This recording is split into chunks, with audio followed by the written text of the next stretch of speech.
Bonjour à tous, nous sommes très contents de vous retrouver pour cet entretemps biblique, ce temps de confinement et nous espérons que ce n'est pas le cas, mais de solitude pour certains. Nous espérons que le réconfort de la parole de Dieu va encourager tout un chacun, va nous faire du bien.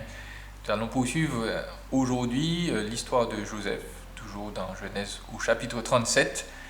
Et nous allons lire aussi ou découvrir un peu le chapitre 38. On va peut-être pas tout lire à cause du temps, mais on va essayer de se pencher ensemble sur cette partie de l'histoire de ce personnage biblique tellement important pour nous, même si nous sommes séparés par des millénaires. Nous avons toujours beaucoup à apprendre de ce que Dieu donc a écrit pour nous. Nous allons prier tout de suite et commencer notre étude. Prions.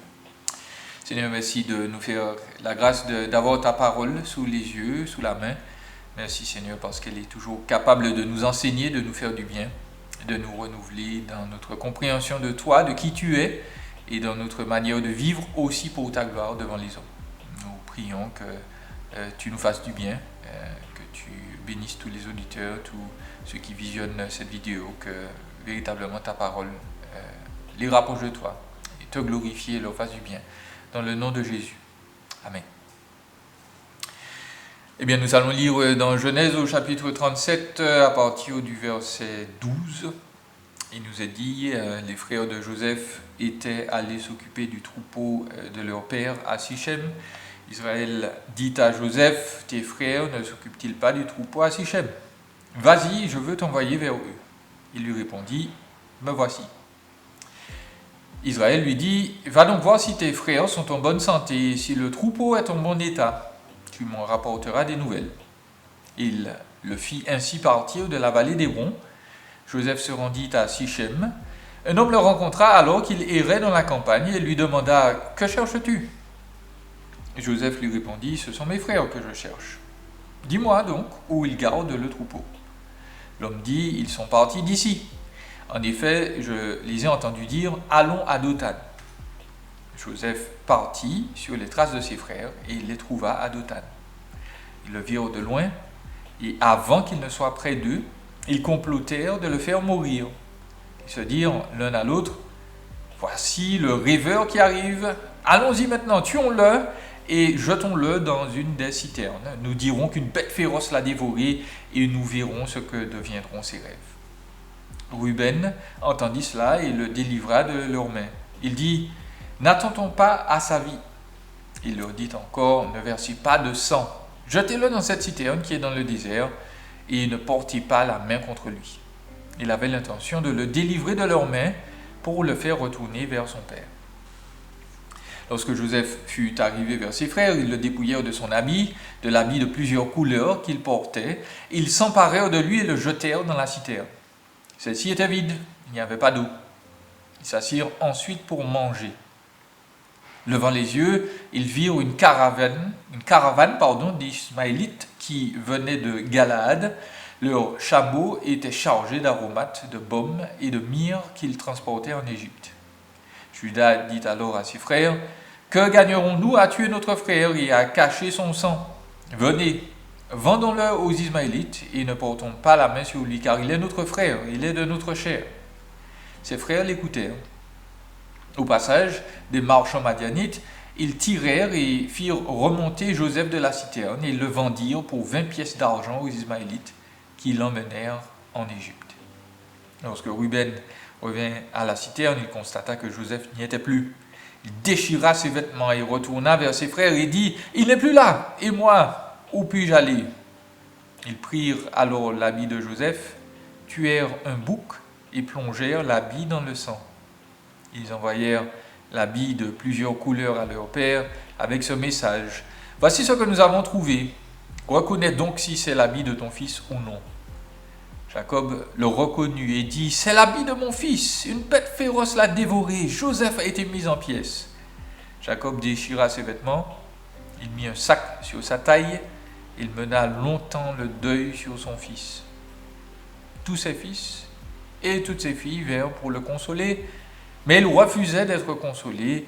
Il disait, c'est dans le deuil que je descendrai vers mon fils au séjour des morts, et il pleurait son fils. Quant aux Madianites, ils vendirent Joseph en Égypte, à Potiphar, un officier du Pharaon qui était chef des gardes. Voilà donc la première partie de notre étude. Nous sommes en train de voir que, quelles que soient les circonstances, Dieu est au contrôle de toutes choses.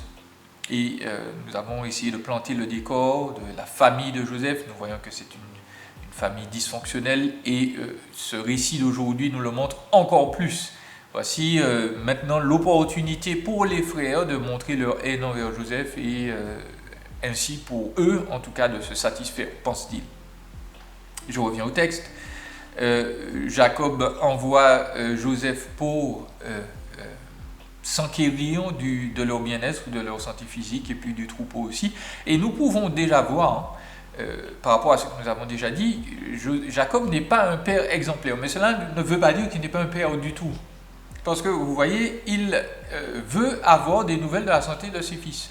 Et la chose est d'autant plus, j'allais dire paradoxale, mais plutôt d'autant plus probante que ses fils sont en train de surveiller un troupeau qui se trouve à Sichem.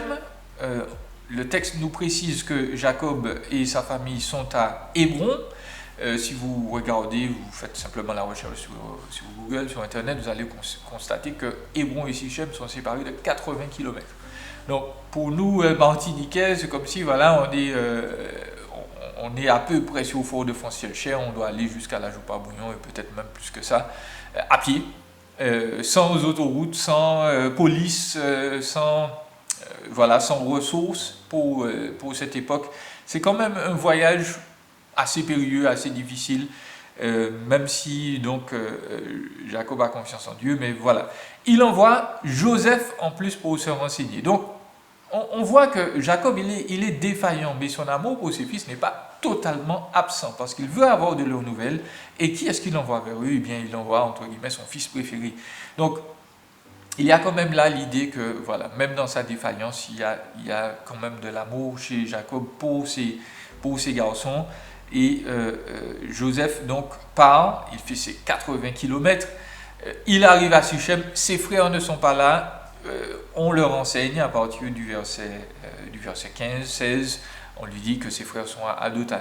Dothan se trouve à 20 km plus loin que Sichem, donc il a encore du chemin à faire, Joseph. Donc, un voyage de 100 km plus encore pour essayer d'avoir des nouvelles. Et ce voyage est fatidique pour Joseph parce qu'il est seul avec ses frères. Ses frères le voient de loin et ne voilà-t-il pas donc qu'ils ont envie de l'éliminer, de le tuer. C'est ce qu'il prévoit à partir du verset 19. Il dit, ben voilà, le rêveur qui arrive, allons-y maintenant, tuons-le. Donc, ils sont prêts à l'assassiner. Ils voient une opportunité pour eux de se libérer de leur haine qu'ils ont accumulée pendant longtemps. On va revenir au-dessus. Et Ruben entend cela, il le délivre. Donc Ruben, il a un rôle normalement important. C'est l'aîné de la famille, en tout cas c'est le premier fils de Jacob. C'est lui qui a autorité normalement sur ses frères. C'est lui qui normalement doit recevoir la double portion d'héritage. Il a l'autorité, entre guillemets, après le père dans la famille, et les frères l'écoutent un peu.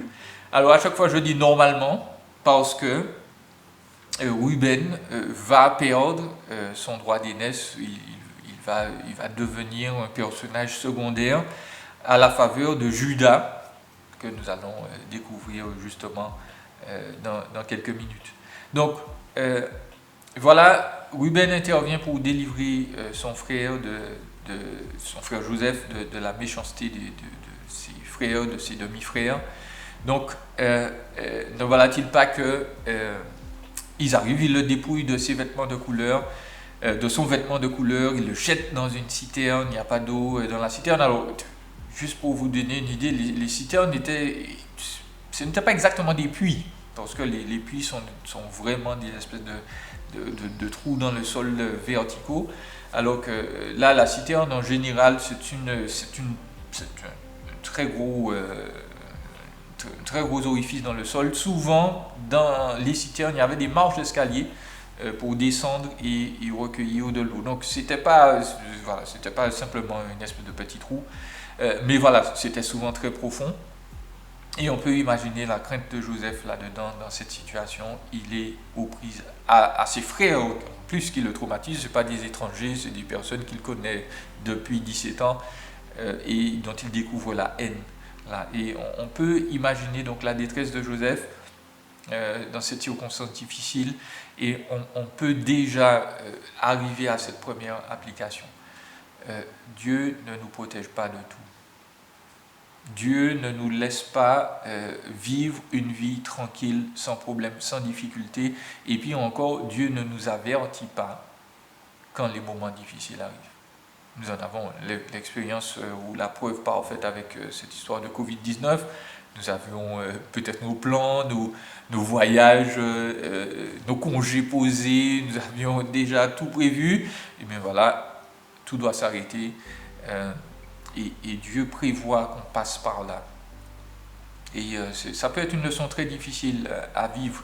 Nous voulons reconnaître que dans la vie de certains des croyants et certaines personnes qui ne le sont pas d'ailleurs, il y a des expériences extrêmement pénibles, dures à vivre. Et la première chose à dire, c'est que voilà, c'est pas Satan qui a pris le contrôle. L'histoire de Joseph ne le cite même pas, de toute façon. Ce n'est pas le hasard non plus qui contrôle le monde. Joseph va nous l'enseigner. Dieu est au contrôle de toutes choses. Et il est au contrôle particulièrement des situations difficiles. Mais voilà, cette leçon est là. Dieu ne nous prévient pas. Dieu ne nous demande pas la permission. Dieu intervient souverainement dans nos vies pour ce qui est bien et hélas aussi pour ce qui est mal, douloureusement. Donc voilà, Joseph est aux prises à cette circonstance. Dieu ne l'a pas prévenu, il ne lui a pas épargné cette douleur. Ses frères le maltraitent, le jettent dans cette citerne et ils sont là. Et on regarde la suite, leur attitude est particulièrement calleuse. Donc non seulement ils parlent de le tuer, mais en plus, quand ils l'ont jeté dans cette citerne, au verset 25, on nous précise qu'ils s'assoient pour manger. Et il y a des personnes très sensibles qui n'aiment pas quand elles mangent regarder des scènes particulières à la télévision. Il y a des choses qui peuvent choquer, qui peuvent nous couper l'appétit. Mais nous voyons l'état des frères de Joseph. Là, il est dans cette citerne. Le texte plus tard va nous dire qu'il est là en train de pleurer, en train de supplier, de dire s'il vous plaît, aidez-moi, sortez-moi de là. Les frères ne bougent pas. Ils ont un cœur de pierre. Ils sont là et ils arrivent à manger. Ils ne sont pas dérangés du tout dans leur conscience. Donc voilà, on peut remarquer, peut-être que certains d'entre nous, encore une fois, ont été aux prises avec de tels individus, des personnes qui sont extrêmement dures, extrêmement calleuses, qui ne se soucient pas du bien-être des autres. On reçoit ça vraiment en plein cœur.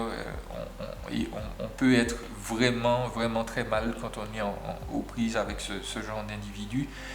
Et voilà, ça peut être encore plus dommageable lorsque c'est quelqu'un de sa famille.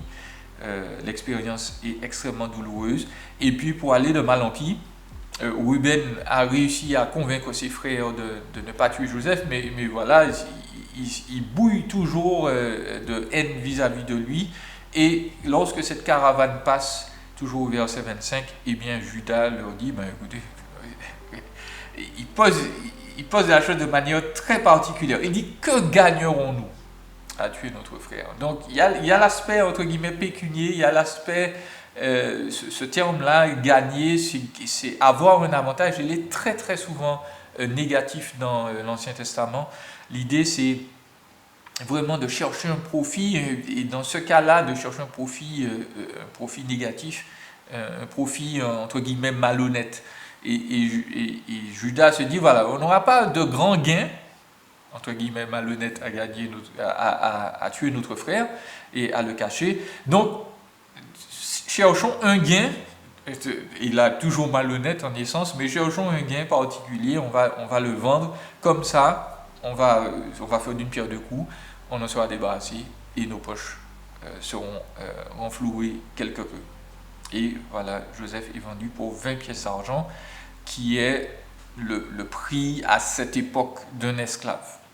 Donc voilà, la situation de Joseph est déjà marquée au fer rouge. Il est esclave dans l'esprit de ses frères, dans l'esprit des Madianites. Il n'a plus sa liberté d'homme libre. Il est maintenant obligé d'obéir à un agenda qui n'est pas le sien. Alors, bien entendu, lorsqu'on parle d'esclavage dans l'Écriture, il faut se rappeler que nous ne devons pas avoir le code noir en tête et l'idée de l'esclavage qu'on a fait subir en particulier aux hommes et aux femmes d'Afrique qu'on a envoyés aux Antilles. L'esclavage à cette époque n'était pas forcément plus facile, mais il n'était pas racial premièrement. Et puis l'idée était que l'esclave, c'était quelqu'un effectivement qui travaillait entre guillemets pour rien, dans le sens où il était logé et blanchi, mais en même temps, les esclaves pouvaient acquérir un certain statut qui leur permettait plus tard d'être rémunérés, et beaucoup d'esclaves étaient dans l'Antiquité des gens riches, figurez-vous. C'était des gens, même s'ils demeuraient esclaves, qui avaient des biens, qui avaient des propriétés, qui avaient parfois d'autres esclaves, c'est déjà arrivé, et qui pouvaient acquérir leur liberté dans certains cas. Donc l'esclavage était bien entendu une condition qui n'était pas souhaitable. Nous ne disons pas que l'esclavage est une bonne chose, mais nous disons que la vie des esclaves dans l'Antiquité n'était pas toujours ce qu'on imagine, des coups de fouet et une situation absolument déshumanisante. Pour Joseph, la chose va être, Dieu merci, tolérable. Nous notons donc que Joseph est devenu un esclave. Là encore, on peut faire un parallèle avec notre vie. Nous pouvons être atteints par des événements qui vraiment nous affaiblissent moralement, psychologiquement. Certains d'entre nous ont subi des abus qui les ont endommagés dans leur corps, dans leurs esprits. Là encore, nous voulons dire que Dieu n'est pas ignorant de ces choses, il est au contrôle. Parce que Joseph a été vendu, nous dit le verset 36, en Égypte, précisément à Potiphar, à cet officier-là. Dieu est en coulisses, il guide les choses petit à petit, même si nous ne voyons pas bien comment cela se produit. Donc, nous ne devons pas être découragés, même quand la catastrophe nous frappe. Le Seigneur a ses ressources, il a son objectif pour nous. Pour conclure sur cette partie, il nous faut revenir sur l'attitude des frères. Ils sont extrêmement calleux, extrêmement durs, et j'ai envie de dire pour commencer qu'il faut les comprendre. Ils ont expérimenté 17 ans de préférence ou de rejet, on peut le dire. Leur père leur a clairement fait sentir que Joseph vaut plus qu'eux, et eux donc ils sont là pour travailler, ils sont accessoires, ils sont des gens utiles dans la maison. Nous venons de voir, Jacob les aime tout de même, ce ne sont pas des esclaves non plus, ce sont ses enfants, mais pendant 17 ans, ils se sont vus traités et ils se sont fait entendre que ils ont une seconde place dans le cœur de leur père. Et leur réaction est très importante. Il y a des individus qui réagissent différemment face au trauma. Certains peuvent être extrêmement tristes, tomber dans la dépression. Certains vont se mettre à manger, ils vont chercher une compensation dans la nourriture ou dans le sport ou dans les amitiés, dans l'alcool. D'autres individus vont devenir froids, indifférents, durs, et très proche de cela, il y en a d'autres qui vont être attirés donc, par la méchanceté, par la colère. Comme ils ont subi de la souffrance, ils vont faire souffrir d'autres personnes. Et les frères de Joseph sont dans cet état-là, et avant de les blâmer, avant de leur jeter la pierre, nous devons très clairement nous rappeler, ils souffrent depuis longtemps, depuis 17 ans, leur père leur a fait comprendre qu'ils sont moindres, qu'ils n'ont pas l'importance qu'ils estiment avoir. Et puis, il y a aussi il y a par contre un autre élément qui n'est pas bon chez eux. Nous l'avions mentionné la dernière fois. Quand Joseph arrive, quand ses frères le voient, au verset 19, ils disent « Voici le rêveur qui arrive ».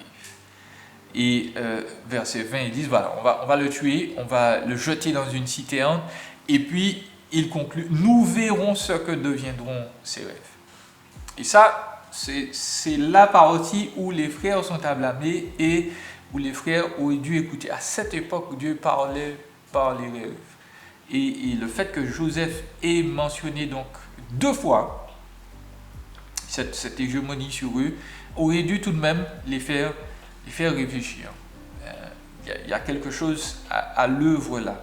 Et dans notre douleur, donc, nous devons nous garder d'oublier Dieu, d'oublier sa parole, d'oublier le fait que, encore une fois, même quand nous avons subi des abus, des moments, des phases difficiles, Dieu ne nous a pas oubliés. Dieu sait toujours là où nous passons et il a un plan pour nous. Et donc, les frères se sont dit voilà, qu'ils pouvaient se débarrasser de Joseph et hélas pour eux, non, les rêves de Joseph, voilà, vont s'accomplir. Pourquoi? Parce que Dieu a déjà là mis son empreinte sur cette situation et lorsqu'ils disent nous verrons ce qu'adviendront ou ce que deviendront ces rêves, eh bien ils sont en train de défier Dieu, de dire à Dieu non. Et ça, il nous faut absolument veiller à cela. Nous pouvons nous exprimer, dire à Dieu, Seigneur, vraiment cette situation est difficile, mais nous ne devons pas oublier que Dieu est au contrôle et que Dieu va agir et toujours accomplir son plan divin. D'autant que, ça c'est une leçon vraiment pour nous tous, eh bien, lorsque les frères organisent leur stratagème pour dire à leur père, eh bien voilà, Joseph est décédé, eh bien, le père entre en deuil, les fils et ses fils et ses filles viennent le consoler, mais il refuse d'être consolé, il pleure son fils. Et finalement, la disparition de Joseph ne va pas provoquer donc ce report d'amour que les frères cherchaient.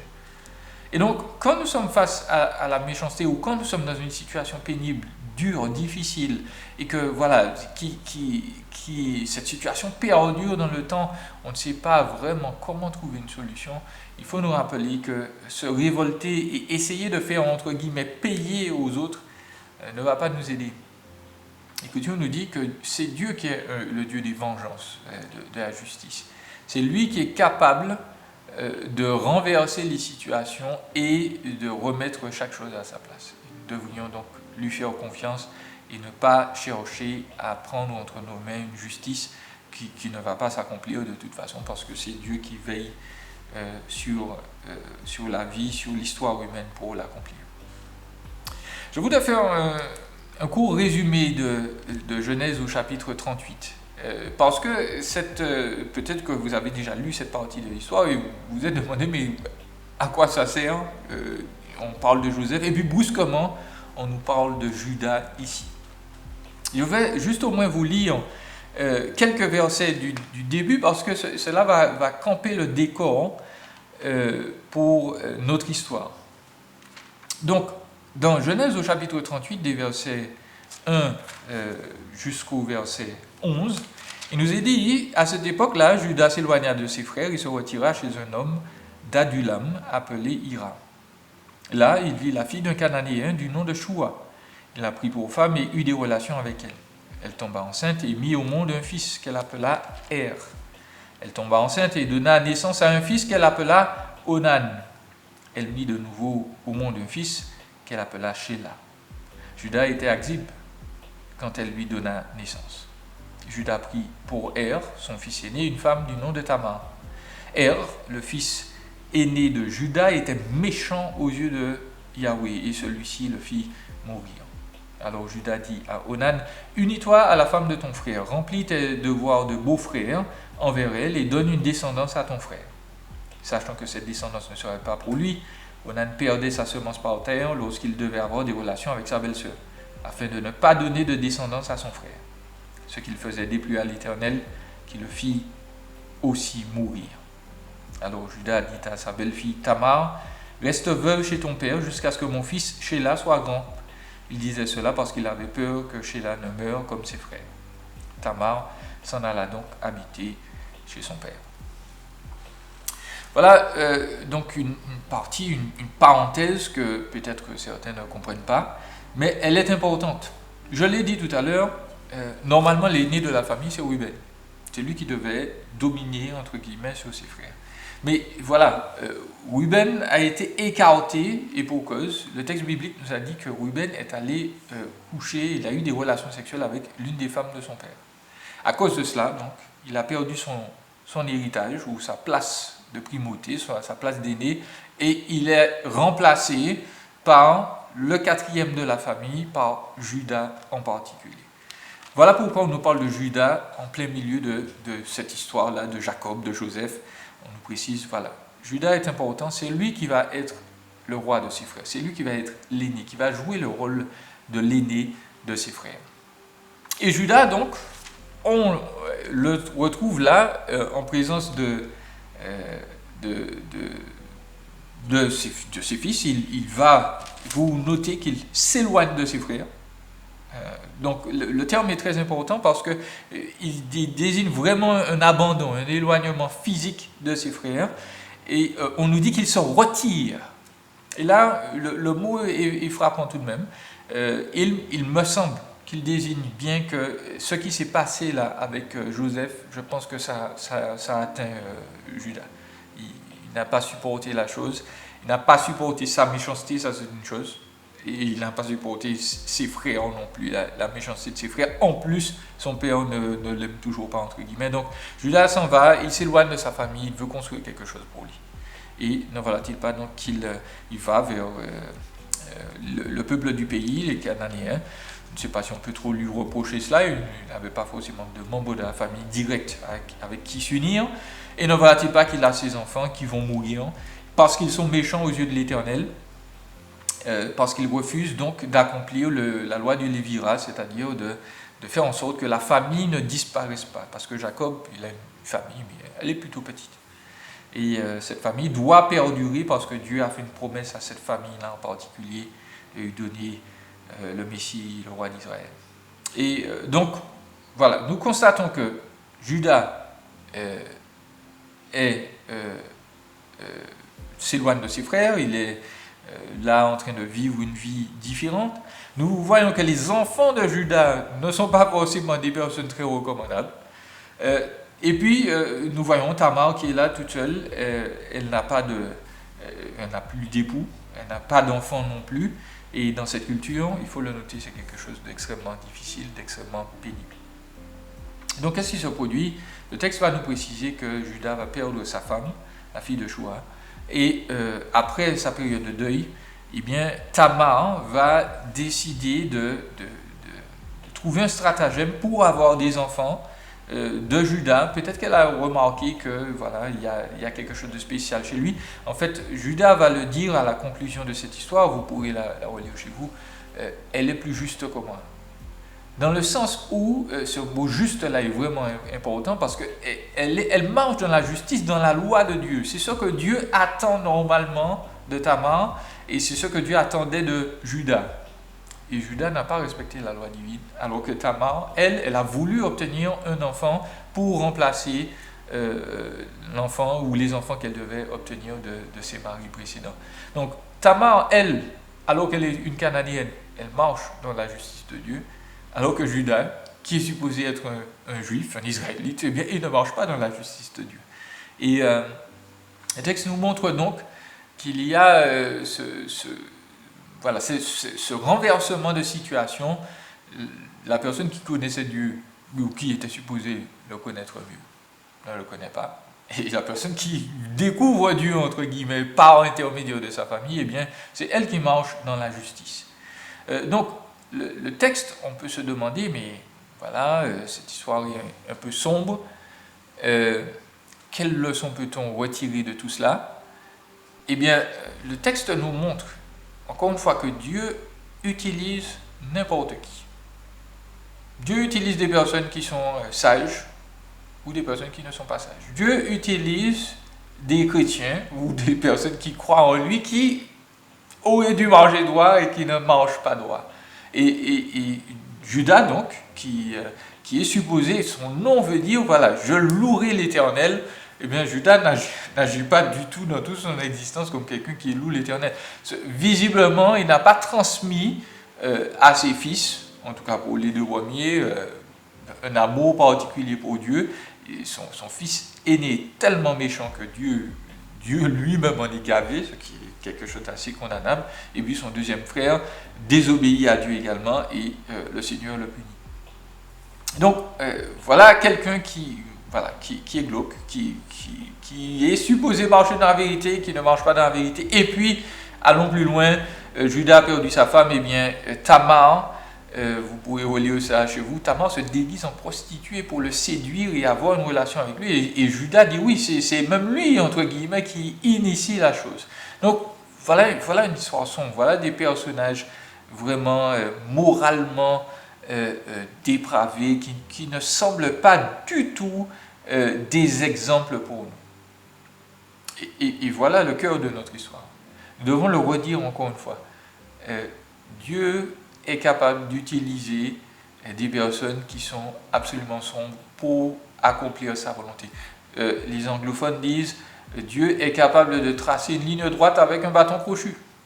Avec des personnages qui sont aussi sombres moralement, le Seigneur est capable de faire jaillir la justice, la vérité. Et Tamar donc aura des jumeaux de Judas, Pérez et Zérak. Et ces deux enfants-là en particulier vont donner naissance à la tribu donc, de Judas, la tribu royale, il faut déjà le dire. Et cette tribu-là, par ces deux enfants-là en particulier, ce sera la tribu qui aura toujours, le plus de personnes en Israël. Donc, en termes de ce que les humains ou les Israélites attendaient, en termes de bénédiction, c'est-à-dire beaucoup d'enfants, beaucoup de familles, de possessions, etc., eh bien, Judas est en avant. Judas est placé avant tout le monde. Alors, on peut se dire, mais on ne comprend pas comment Dieu peut choisir une telle situation, tellement moralement sombre, et la mettre dans l'Écriture. Eh bien, nous devons une nouvelle fois nous rappeler de la grâce de Dieu. Dieu est quelqu'un qui fait grâce. Dieu est quelqu'un qui ne regarde pas nos péchés, qui ne regarde pas nos iniquités. C'est quelqu'un qui est capable, encore une fois, de nous utiliser, parfois malgré nous, et puis souvent, bien entendu, il demande la repentance, il demande la justice, il demande que nous puissions marcher dans ses voies. Et si nous sommes là, dans cette période difficile, Dieu nous a confinés là, c'est le moment de réfléchir. Est-ce qu'il y a des choses chez nous dont il faut se repentir, qu'il faut corriger? Est-ce qu'il y a des actions chez nous qui ne sont pas vues des hommes? Et puis, on doit demander pardon à Dieu, on doit demander pardon à certaines personnes parce que Dieu nous arrête. Judas pensait que il n'avait pas été vu, mais finalement, Tamar, il avait les preuves que c'était bien lui qui était le père de ses enfants. Et donc, nous devons nous poser la question. Peut-être que Dieu a arrêté l'économie, a arrêté les réunions pour nous aider à nous recentrer sur nous, sur ce que nous devrions être, et puis sur lui surtout. C'est le moment de s'examiner, et puis de se rappeler avec joie que Dieu fait grâce. Que par l'intermédiaire de circonstances difficiles, de circonstances pénibles, eh bien Dieu peut faire jaillir la grâce, peut faire jaillir la bénédiction, peut faire jaillir l'abondance, parce qu'il est un Dieu de grâce, un Dieu de pardon. Nous voulons nous adresser aussi à ceux qui ne connaissent pas Dieu peut-être. Le texte biblique nous rappelle que c'est Dieu qui est le vrai héros de toute histoire. Nous sommes tous touchés par une maladie qu'on appelle le péché, plus grave que le Covid-19. Nous sommes frappés par un désir perpétuel, régulier de rébellion, d'insoumission, non seulement vis-à-vis des autorités, mais surtout de Dieu. Et cela nous coûte. L'Écriture nous dit que celui qui ne confesse pas ses fautes, eh bien, il ne peut pas entrer dans la présence de Dieu, il ne vivra pas avec lui éternellement, il ne peut pas être béni par Dieu. Et donc, le Seigneur explique que pour être délivré, il faut être sauvé. Il faut être délivré de son péché. Il faut être pardonné totalement de tout ce qui est un obstacle entre nous et Dieu.